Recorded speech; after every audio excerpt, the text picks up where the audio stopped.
Okay, let's use my actual contacts, and I'll just pick three at random to show you how Cyrano gives actionable strategy to optimize lifetime value of a relationship based on conversations that are happening, which is completely different from sentiment analysis, and you'll see that here. So let's just take a couple people that I've ingested all of my contacts from Gmail. Cyrano takes all of my conversations that are happening in Gmail and all my conversations that happen in Zoom and creates a psychographic report on each person. So just starting, let's take Greg Cooper. Now, Greg is, oh, good. We have low priority matching. This will be a good example. Greg's the CEO of a company called socialmining.ai, and our companies are working together on a couple really interesting things. And as you can see, our priorities are pretty low. It could be better, could be worse, but this doesn't mean we don't get along with each other. It shows that we approach things from different perspectives. And so as I'm looking to communicate with him, Cyrano is going to give me the advice to bridge that gap. So coming over here to the upper right-hand corner, you see that Greg is caring and confident, but in the opposite order, confident and caring. He prioritizes instinct and then relationships, and he's a visual learner. Now, the more you know about Greg, his background is in sales, especially uh, big ticket relationship based sales. So being able to trust his gut and have good relationships makes sense. And so Cyrano gives me a couple bullet points about him. He's going to make decisions based on impulse and first impressions. And he gets excited by the process of learning. And that's Greg.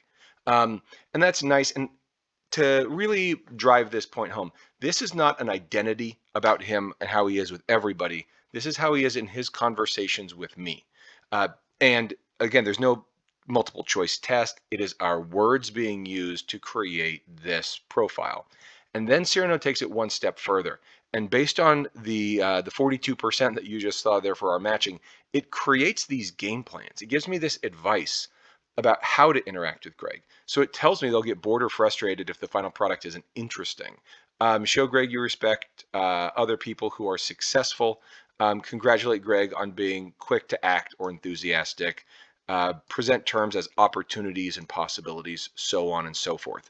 So 10 minutes before my next appointment with Greg, my calendar pushes this to me. It tells me how to collaborate with him, how to upsell him, how to negotiate against him without violating rapport, or how to resolve conflict. And it gives me this in advance so I have time to create my own game plan. So just to back out, let's grab another person. Let's take Mike Bice. So Mike's doing some work with physical therapy, telehealth. And oh, here we go. Okay, so our numbers are a little better. Great. So Mike is community first and relationships first, and then data second. And his learning style is sense of touch and feel, which makes sense for physical therapy. So you can see he tends to find common ground with others, and he likes being part of something larger than himself. And you can see that our numbers are a little bit better, about 70% in each category, and therefore the game plans are different. And the system will always be making new game plans. So after every conversation I have with Mike, this is going to get updated. After every email he sends me, it's going to be increasingly accurate.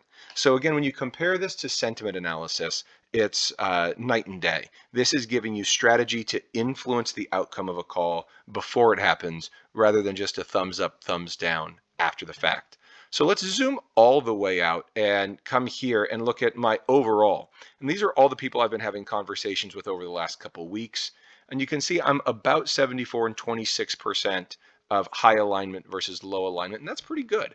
And you could see, the different size of the dot just shows how many conversations I'm having with a person. And in general, the bigger the dots, it seems to be in my case, those I have longer conversations with a couple of exceptions. And let's just grab Aaron King because he's alphabetically the top. And he's, of course, the CEO of a company called SnapDocs. And again, low numbers for me here. But that's okay because, again, that isn't about how well we get along or our friendship. This is telling me, Scott, you think differently than Aaron. So when you want to communicate effectively with him, you have to alter your natural style to be more compelling to him. And that's how empathy and communication strategy works. So Aaron will gravitate towards reason, and he will respond well to charts, numbers, and published results. And the game plans here are definitely different. Ignore the temptation to share your own emotions or feelings. They have a gut reaction when considering one decision versus another. Don't build a personal relationship. It may get in the way of creating a perceived bias. So you can see very different than the other guys who were more relationship oriented. That turned out real well. So to underscore a couple things that are important about our system here is this is all built as an API designed to integrate with any communication platform, so that we could be an SMS or your CRM. So either side, either integrating into our system or integrating our system into your platform. Cyrano is designed to upgrade the communication strategy for all people involved in high value conversations, and optimize for that lifetime value. If you have any questions about how this works or how any of those integrations or customizations can happen, just contact me at scott@cyrano.ai.